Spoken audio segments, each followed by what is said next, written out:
அடுத்து விஜய் அவர்களை விமர்சிச்சா, விஜய் அவர்கள் மீது அவதூறு பரப்புனா உடனே ஆக்ஷன் எடுக்கிற அந்த காவல்துறை தமிழ்நாட்டில் தவிர்க்க முடியாத தலைவராக இருக்கக்கூடிய சீமான் அவர்கள் மீது அவதூறு பரப்புனாலோ இல்லை அவரை பற்றி தப்பாக விமர்சிச்சாலும் ஏன் ஆக்ஷன் எடுக்கல அப்படின்னு சொல்லிட்டு நீதிமன்றம் கேட்டிருக்கு சார். நீதிபதி திருமதி விக்டோரியா கவுர் கேட்டிருக்காங்க சார். இன்று உடனடியாக நடவடிக்கையும் எடுத்து விட்டார்கள். நீதிபதி நன்றாக உணர்ந்துதான் இந்த கருத்தை பதிவு செய்திருக்கிறார் என்று நான் புரிந்து கொள்கிறேன். ஏனென்றால் அதிபர் திரு சீமான் அவர்கள் தமிழகத்தின் தவிர்க்க முடியாத ஒரு சக்தி தான். பவா செல்லத்துறைன்னு ஒருத்தர் பேர் கேள்விப்பட்டிருக்கியா பண்ணி? எழுத்தாளர். அவரோட புகழுக்கு முக்கிய காரணம் அவர் ஒரு கதை சொல்லி ஒவ்வொரு மேடைகளிலும் கலை இலக்கிய விழாக்களிலும் தமிழ் இலக்கியத்தின் பிரபலமான நூல்களை, உலக இலக்கியங்களை எடுத்து அதை கதை போல சொல்லுவார். இந்த 1000 பக்கம் 2000 பக்கம் புத்தகம் படிக்க பொறுமை இல்லாதவர்கள் அவர் சொல்கிற கதையை கேட்டு அந்த கேரக்டர்ஸ் ஒவ்வொன்றையும் சிலாகித்து அழகாக விவரிப்பார். நீங்கள் கேட்டவுடனே அந்த நாவலை படித்து முடித்த ஒரு உணர்வு உங்களுக்கு வந்துவிடும். ஒரு நாவலை பற்றிலாம் 2 மணி நேரம்லாம் பேசுவார். அதுபோல் அரசியல் கதை சொல்லி தான் அதிபர் திரு சீமான் அவர்கள் 50,000 டன் அரிசி கப்பல், AK-74 துப்பாக்கியில் என் படத்தை ஒட்டி வச்சுருந்தான், நான் ஆட்சிக்கு வந்தால் எந்த கடனையும் கட்ட மாட்டேன், மஞ்சள் நோட்டீஸ் கொடுத்துருவேன். இப்போ ஒரு வந்தவொடனே சொன்னாங்கல்ல 12 லட்சம் கோடி கடன் இருக்கிறது அப்படின்ட்டு, இதெல்லாம் அதிபர் வந்திருந்தாலும் கட்டிருக்க மாட்டார். தேவையில்லாம இவங்க இன்ட்ரெஸ்ட் வேற கட்டிட்டு இருக்காங்க சார். ஆமா, விஜய் அவர்களுக்கு நல்ல யோசனை. இவரு சீமான் அவர்கள் சொல்லாம மஞ்சள் நோட்டீஸ் கட்டிட்டு அவங்க என்ன இது போன்ற கதைகளை சொல்லும் தலைவர் யாராவது இருக்கிறார்களா?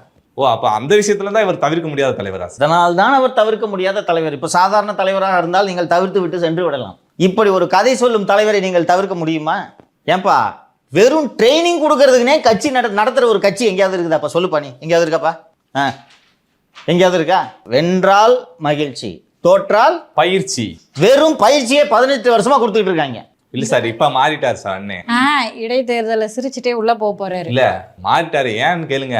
ஒரு மேடையில இவர் சரத்குமார் அவர்கள் பிறந்த நாள் அந்த நிகழ்ச்சி மேடையில கொள்கைகள் நிலைப்பாடுகள் என்று மாறாதுன்னு பேசினார்ல. கொள்கைகளும் நிலைப்பாடுகளும் காலத்திற்கு ஏற்றார் போல் மாறும் சொல்லியிருக்காரு. அவ்வளவுதான், காரே மாறுது, வருஷத்துக்கு ஒரு காரு. கொள்கை மாறாதா? இன்று சரி என்று படுவது நாளை தவறு என்று படும். பாத்தியா, நாளை தவறு என்று படுவது இன்று சரி என்று படும். அண்ணன் சொல்றேன், அதை காருன்னு சொல்லக்கூடாது, மகிழுந்து தமிழ்ல பேசினா தான் அண்ணனுக்கு பிடிக்கும். இப்போ இப்படி ஒரு சக்தியை தவிர்க்க முடியுமா சொல்லு? தினந்தோறும் உதிக்கும் சூரியன் போன்று இவர் தவிர்க்க முடியாத ஒன்று. சொல்லு ராஜா. இப்ப எதுக்கு நீங்க சம்மந்தம் எல்லாம் பேசிட்டு இருக்கீங்க? இல்லம்மா, நான் சம்மந்தத்தோட தான் பேசுறேன். நீங்க ஒரு தமிழக அரசியலின் தவிர்க்க முடியாத சக்தி என்று நீதிமன்றம் சொல்லி இருக்கிறது அல்லவா? நீங்க எல்லாம் ஏன் இப்படி சொன்னாலும் உங்களுக்கு மனசுல இருந்து யோசனை வந்திருக்கும் இல்லையா? நேற்று நைட்லாம் உறக்கமே வரல. இப்போ ஏன் தவிர்க்க முடியாத சக்தி இதுதான். அப்பா, எவ்வளவோ தலைவர்களை பார்த்துருக்கப்பா நீ.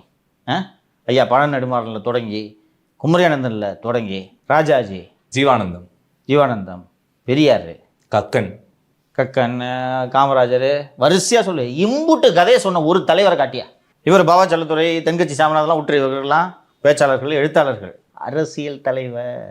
நீங்கள் நீதிமன்றம் பயன்படுத்திய வார்த்தையை கவனிக்கணும். நீங்கள் தவிர்க்க முடியாத அரசியல் சக்தி.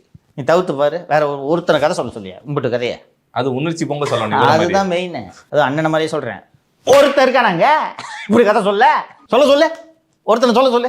அதனாலதான் நீதிமன்றம் அப்படி சொல்லிருக்கு. அதனால அதை ரொம்ப சீரியஸா எடுத்துக்காதீங்க. சரி சார், உங்க தகவல்களுக்கு தேவையில்லாத கருத்துக்கு நன்றி சார்.